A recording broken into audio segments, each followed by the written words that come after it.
e aqui você dá o plasma, você dá para esse paciente a antitrombina que está faltando, e o edema de Quinkle, que é um edema raro, mas que é mediado pela ausência de um fator do complemento, e aqui a transfusão de plasma está indicada para justamente complementar esse elemento que está faltando. Quando que a gente nunca usa o plasma fresco? Para desnutrição e hipogama-globulinemia. Então, não é infrequente você ver as pessoas infundindo plasma porque o paciente está desnutrido ou tem uma hipogama, isso não tem fundamento algum. Expansor volêmico, não tem evidência alguma que o plasma possa ser usado como expansor volêmico, nem de que ele seja superior a cristalóide. Coagulopatia sem sangramento ou sem previsão de procedimento, bato na tecla. Nesse caso, não se trata o exame, se trata o paciente. A gente vai ter uma aula só hoje, lembrando sobre hemostasia, e vocês vão ver que a hemostasia é muito mais complexa do que só o exame que a gente está vendo. Lembre dos pacientes hepatopatas, aqueles que tinham o INR alargado, que recebiam plasma na ausência de sangramento, trombosavam mais.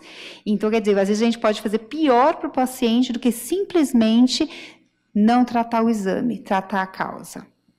E grandes queimados. Não tem evidência também de que transfusão de plasma ajude na recuperação de grandes queimados. Agora, pelo roteiro da transfusão, eu vou falar um pouquinho sobre os riscos transfusionais.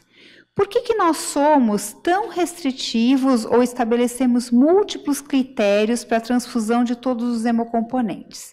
É que toda transfusão de sangue está associada a riscos. Alguns riscos são comumente sabidos por você, como, por exemplo, riscos de doenças infecciosas que são transmitidas pelo doador.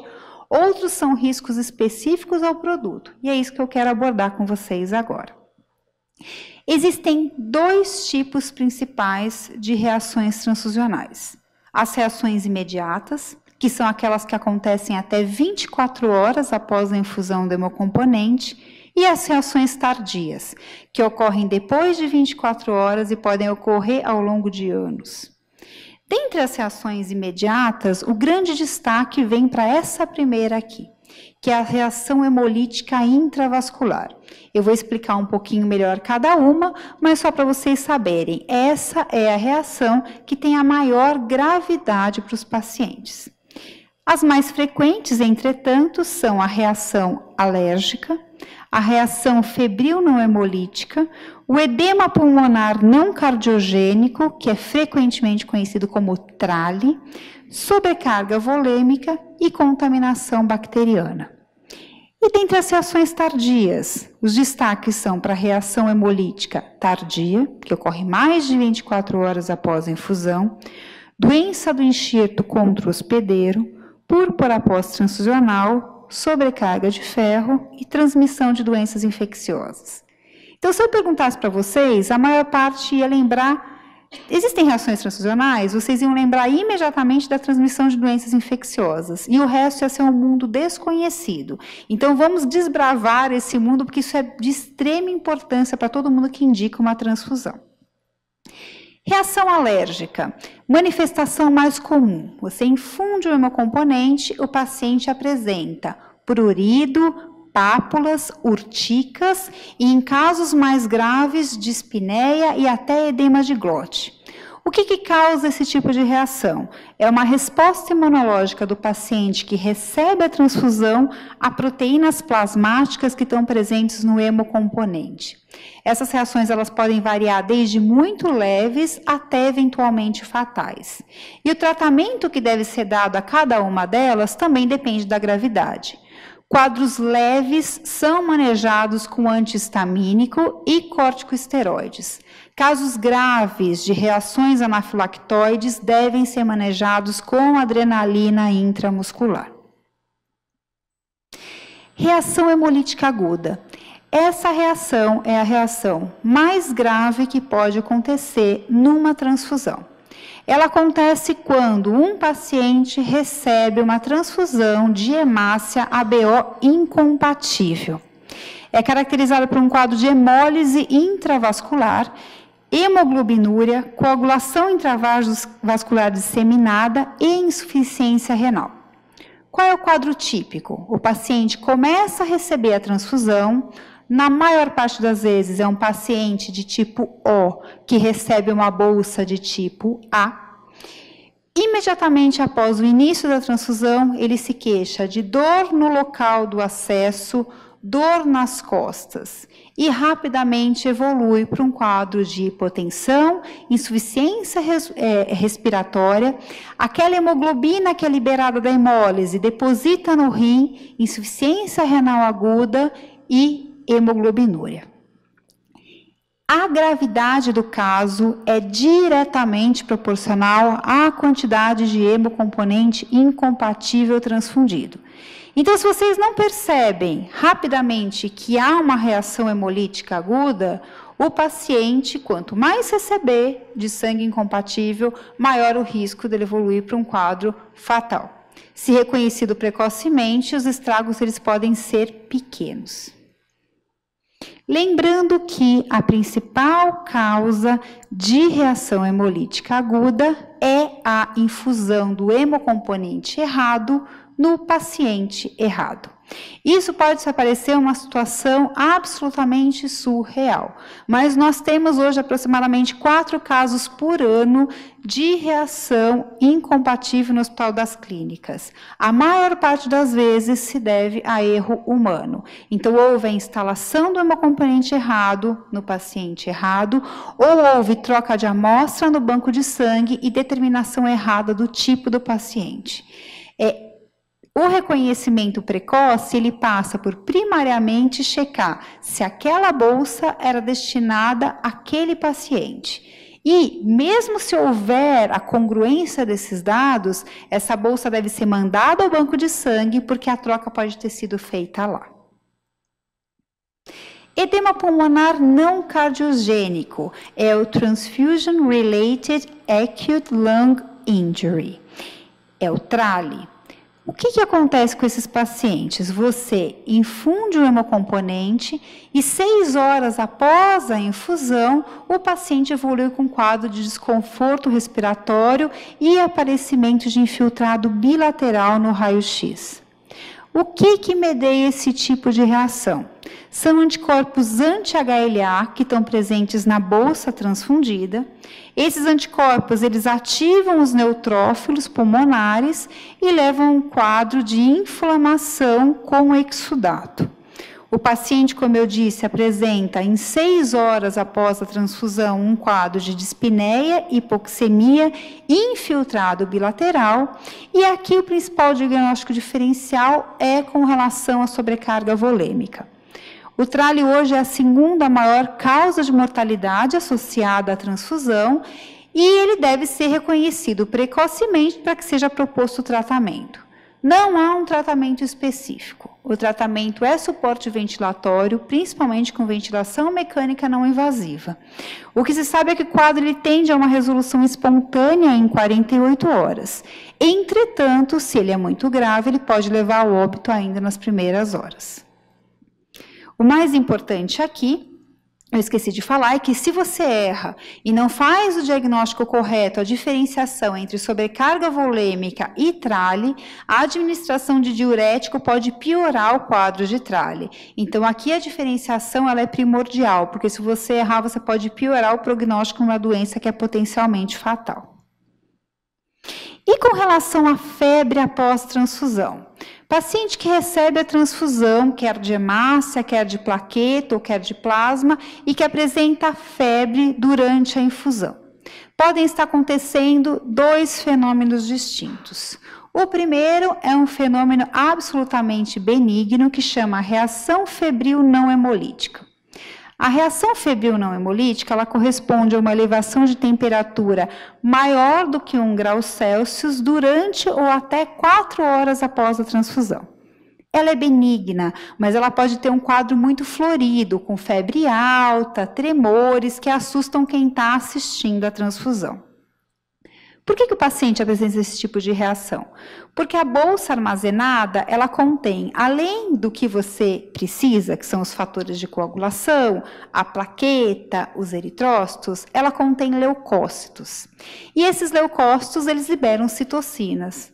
No momento em que você infunde no paciente, essas citocinas, elas levam ao aumento de temperatura e fazem com que aquele paciente apresente um sinal que ele não tinha decorrente da doença de base dele. Isso é um diagnóstico de exclusão. Por que é um diagnóstico de exclusão? Porque existe a possibilidade do hemocomponente estar contaminado por bactérias. Então, bolsa contaminada existe, principalmente concentrado de plaquetas, porque eles são armazenados em temperatura ambiente. E no momento em que você transfunde, o paciente tem febre, tem temores, pode ter hipotensão, e a maior parte das vezes a gente tem uma bactéria gram-positiva, quando você tem a transfusão de plaqueta, ou gram-negativo, quando você tem a transfusão de hemácias. O quadro está associado a bactérias que vêm da flora do doador de sangue, então a maior parte das vezes a gente está diante de estafilococos de pele. Por que a gente tem sempre que? Eu vou explicar para vocês. No momento que você tem uma reação transfusional, a gente sempre vai parar a transfusão, sempre vai retirar aquele hemocomponente e mandar para o banco de sangue. Porque o banco de sangue vai te dar a conduta a partir daí. Se eu tenho um quadro de febre e paro a transfusão e encaminho para o banco de sangue, imediatamente vai ser feita a cultura daquele hemocomponente e o grão. E com isso já consigo dar a resposta se houve ou não contaminação e se deve ou não ser iniciada a antibiótico terapia. Se isso não correspondeu a uma colonização da bolsa, muito provavelmente era uma reação febril não hemolítica e o receptor não vai ter nada demais. A gente já teve, infelizmente, um óbito de paciente do transplante de medula óssea por um quadro de contaminação bacteriana de uma plaqueta. Ele começou a infusão, chocou, foi levado para o UTI, a gente viu a bactéria na bolsa, entrou com antibiótico terapia, acabou não dando tempo e falecendo. Então, sempre que se tem febre, é um cenário muito difícil, não é o pior dos cenários, mas é um cenário difícil, porque você pode ter ou uma coisa absolutamente benigna, que é uma reação febril não hemolítica, ou uma coisa potencialmente muito grave, que é a contaminação bacteriana. Cabe a quem assiste o paciente devolver a bolsa para o banco de sangue e cobrar a resposta, se aquela bolsa estava ou não contaminada, para se poder dar conduta para o paciente. E, dentre as reações tardias, eu destaquei algumas para trazer para vocês pela relevância. A primeira é a reação hemolítica tardia. Existem atualmente 36 grupos sanguíneos distintos, com 300 antígenos eritrocitários. A maior parte de vocês conhece o ABO e o RH, mas a complexidade que se tem é muito maior do que isso. Normalmente, as nossas transfusões, elas são feitas somente se compatibilizando o ABO e o RH. Entretanto, os pacientes eles podem formar anticorpos contra antígenos de outros sistemas de grupos sanguíneos. E, quando ele forma esse anticorpo e recebe uma bolsa que não é compatível, ele pode ter uma hemólise tardia, geralmente 7 dias depois da infusão. Esses anticorpos são chamados de haloanticorpos, e quando o paciente tem um quadro de hemólise tardia, ele tem icterícia, anemia e febre, que pode acontecer entre 7 dias e 3 dias pós-transfusão. Isso é de reconhecimento muito fácil para o banco de sangue, porque para nós é só pesquisar o anticorpo presente na amostra do paciente.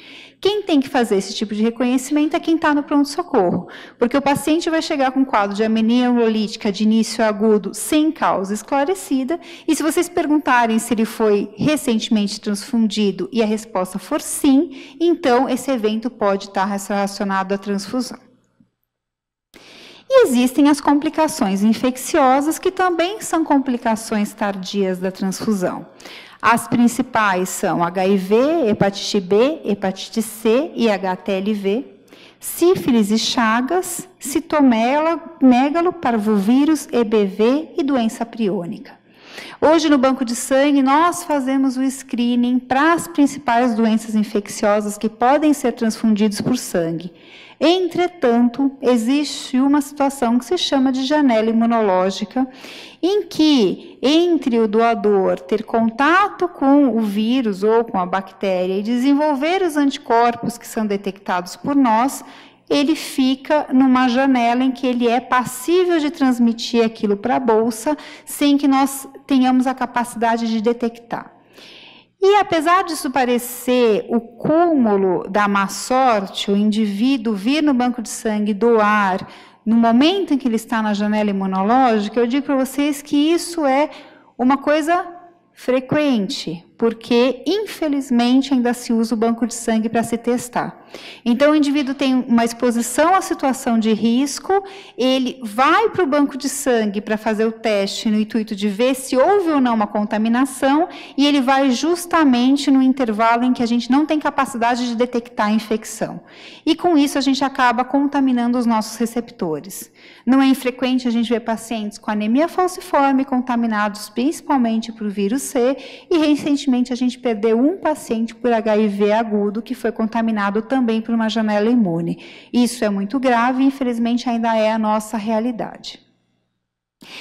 E a regra geral para a reação transfusional é, ao primeiro sinal ou sintoma de reação, parar a transfusão. Não continue em transfusão. Às vezes a gente não sabe o que fazer. Se vocês guardarem um slide dessa aula, guardem esse, porque esse realmente é o slide-chave. Reação transfusional se para a transfusão, avalie o paciente e verifique se a bolsa certa está indo para o paciente certo. Lembrem-se, a pior reação é a reação hemolítica aguda. E essa, vocês têm uma grande chance de já detectar o problema naquele momento. A bolsa da Josefina está lá escrita que era da Elizabeth. E aí vocês já veem que realmente o problema é muito grave.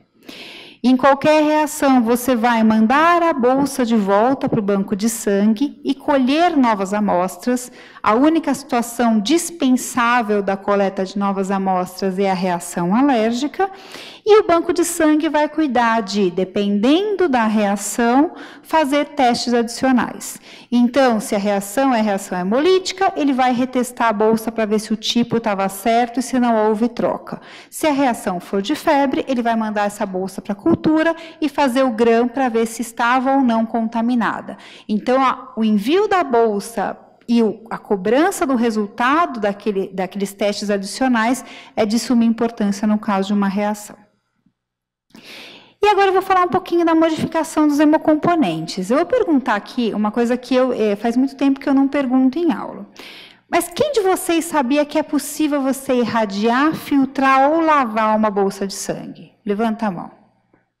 A maioria de vocês sabia isso. Porque isso é uma coisa que eu não sabia. Eu, obviamente, depois que fui fazer hematologia, eu aprendi que é possível você modificar um hemocomponente dependendo da condição clínica do paciente para evitar complicações. Isso é de suma importância. Então, quais são as principais modificações que vocês podem solicitar? O primeiro é a leucorredução, que é a mesma coisa de filtrar a bolsa. Então, entendam, filtrar o hemocomponente como leucorreduzi-lo. É um procedimento que você remove 99% dos leucócitos dos hemocomponentes. E existem 3 indicações muito clássicas para isso. A primeira é redução de reação febril não hemolítica. Então, lembra que eu falei para vocês que o paciente ele pode ter febre no momento da infusão porque tem leucócitos e citocinas na bolsa. Se eu removo o leucócito, eu não tenho citocina e eu não tenho febre. Então, para pacientes que frequentemente têm febre durante a transfusão, está indicado a filtragem da bolsa para evitar com que essa complicação aconteça novamente. Segunda indicação, redução da transmissão de agentes infecciosos intracelulares. E aqui a estrela vai para citomegalovírus. Então, Pacientes que sejam citomegalovírus negativo e que estejam imunossuprimidos, eles podem ter um quadro de infecção aguda por citomegalo se receberem um hemocomponente que não seja filtrado. Então, novamente, a leucodepressão está indicada. E a terceira situação é uma situação um pouco mais infrequente, mas todas as vezes que o indivíduo recebe plaqueta, ele pode formar anticorpos anti-HLA. Se ele forma múltiplos anticorpos e ele depende de transfusões de plaqueta, em algum momento essa transfusão vai começar a perder o efeito. Porque ao virem as plaquetas, eu vou ter anticorpos correspondentes e isso vai ser retirado da circulação. Se você leucodepleta a bolsa, você diminui a chance de formação de anticorpos anti-HLA e você diminui a chance dessa complicação. Existem outros benefícios associados à leucodepressão, como a redução de príons, a redução da imunomodulação pós-transfusão e a redução de trale. São tantos benefícios associados à leucodepressão que hoje se indica que ela seja feita para todos os pacientes que recebem transfusão. Infelizmente, isso ainda não é uma realidade no Brasil, mas em outros países ainda assim. Ainda já é. Todos os hemocomponentes transfundidos, eles são filtrados já no banco de sangue. Então, a nossa indicação hoje é para todos os pacientes que vão receber cronicamente transfusão, que seja indicado a leucodepressão, porque ela vai trazer uma série de benefícios e redução de uma série de complicações. Existem duas formas de você leucorreduzir. Uma é, você coletou a bolsa do doador e você já filtra. Isso a gente chama de pré-estocagem. É a melhor, porque não dá tempo do leucócito liberar nada de citocinas. E a segunda é filtrar a beira-leito. Se você filtra a beira-leito, você já deixou aquele leucócito liberar alguma citocina. Então, ela não é mais tão eficaz para prevenir a febre. E quando que a gente indica lavar a bolsa de sangue? Lavar parece que a gente está, né, lá na pia, lavando a bolsa de sangue. Na verdade, a lavagem ela tem indicação muito precisa, que é remover os elementos plasmáticos. Então, tanto na hemácia quanto na plaqueta, nós temos plasma residual na bolsa. Ninguém vai lavar plasma, pelo amor de Deus, que aí você vai perder o plasma inteiro. Mas você pode lavar os componentes celulares. Então, concentrados de hemácia e concentrados de plaqueta, eles podem ser lavados. E qual é o objetivo? O objetivo é tirar o plasma que você tem residual nessas bolsas. Quando eu falei para vocês de reação alérgica, eu não falei que quem tem reação alérgica é o paciente que tem uma resposta imunológica quanto a proteínas presentes no plasma do doador? Então, a principal indicação de você lavar um hemocomponente é o seu paciente ter reações alérgicas de repetição com a transfusão ou reações anafiláticas. Então, se algum dia vocês recebem ou indicam transfusão para um paciente que fala que já foi transfundido e que já teve reação alérgica, o ideal é que você indique que essa bolsa seja lavada para que ele não tenha reação alérgica nessa nova transfusão. Além disso, aqueles nossos pacientes que são deficientes de IgA, eles podem ter anti-IgA. E a maior parte da população tem IgA. Então, pacientes com deficiência de IgA devem receber hemocomponentes lavados para não ter reações alérgicas. Lembrando que lavar a bolsa não é isento de risco. Você acaba aumentando o risco de contaminar o hemocomponente no momento da lavagem. Você pode perder até 20% das hemácias e 20% das plaquetas. Então, você não lava todos os hemocomponentes, porque ao fazer isso, você diminui a qualidade do hemocomponente transfundido e aumenta o risco de contaminação. Você só vai lavar quando for indicado, principalmente para os pacientes com reação alérgica de repetição. E irradiação? Qual que é o objetivo de se irradiar um hemocomponente? é inativar os linfócitos que estão viáveis.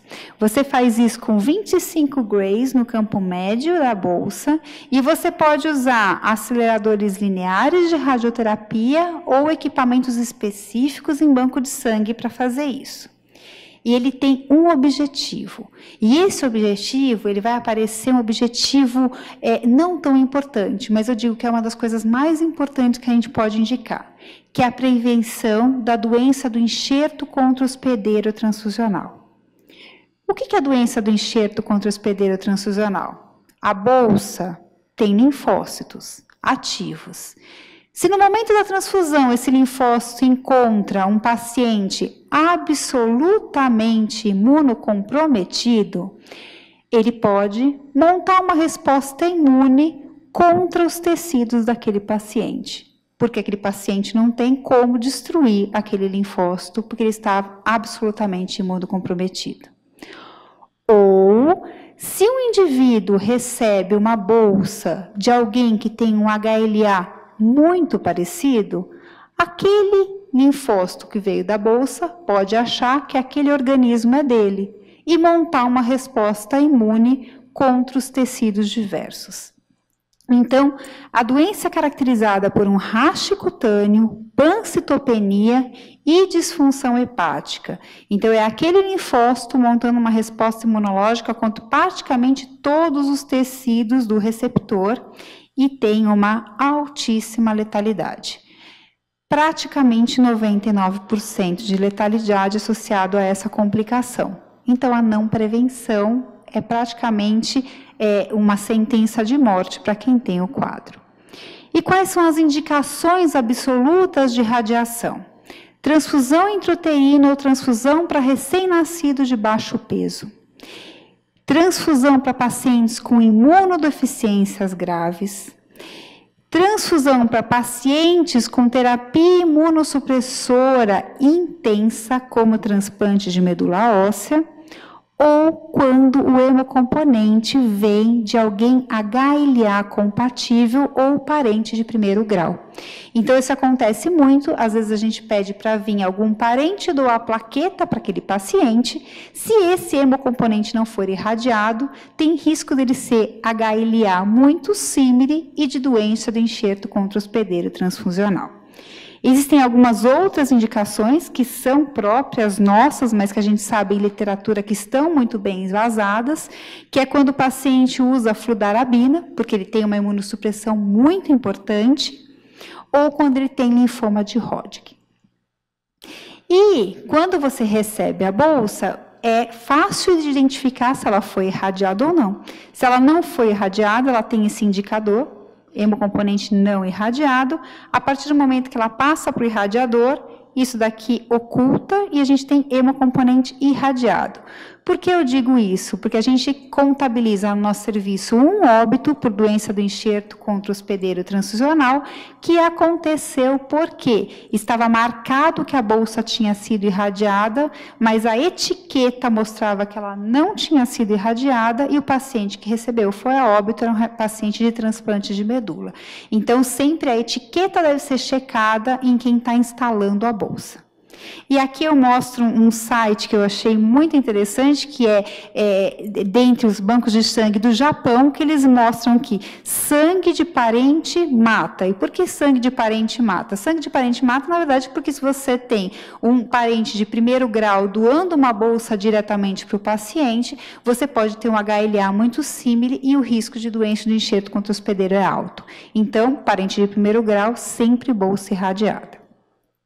Então, vamos resolver nosso caso clínico.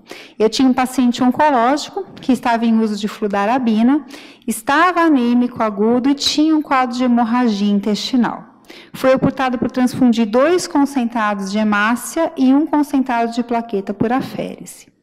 O paciente melhorou dos sintomas anêmicos, parou de ter o sangramento intestinal, ele conseguiu fazer inclusive uma endoscopia e viu que tinha uma úlcera duodenal que foi cauterizada. Então, o paciente tinha um quadro de anemia sintomática, foi tratado e tinha uma claquetocrenia com menos de 50 mil e sangramento, também foi tratado. Ele teve alta. Depois de 7 dias, esse paciente retorna para a emergência, com quadro de raste cutâneo, diarreia e elevação de enzimas hepáticas. Primeira hipótese aventada era de farmacodermia por algum dos quimioterápicos, um quadro de doença viral, mas, na verdade, visualizou-se, depois de uma análise de lâmina cutânea, que se tratava de uma doença do enxerto contra-hospedeiro transfusional. Foi realizada a biópsia cutânea, que confirmou o diagnóstico, porque foi visto que o linfócito que estava na pele era o linfócito do doador de sangue, não o linfócito do paciente. Foi iniciado um tratamento com imunoglobulina e ciclosporina, mas o paciente, como já previsto em literatura, teve uma resposta muito pobre e evoluiu para óbito em 72 horas. Muito triste esse caso para acabar a aula, mas as conclusões da aula são que transfusão de hemácias, plaquetas e plasma deve-se usar o bom senso, mais os guidelines. Reação de transfusão, reação transfusional, sempre deve ser seguida pela suspensão da transfusão, pela repetição dos testes no banco de sangue e pré-realização dos testes no banco de sangue que sejam pertinentes à suspeita da reação. Modificação de componentes, sempre observar as indicações e indicar o procedimento mediante indicação clara, mas algumas vezes não indicar a modificação, ela pode ser fatal para o receptor. Muito obrigada.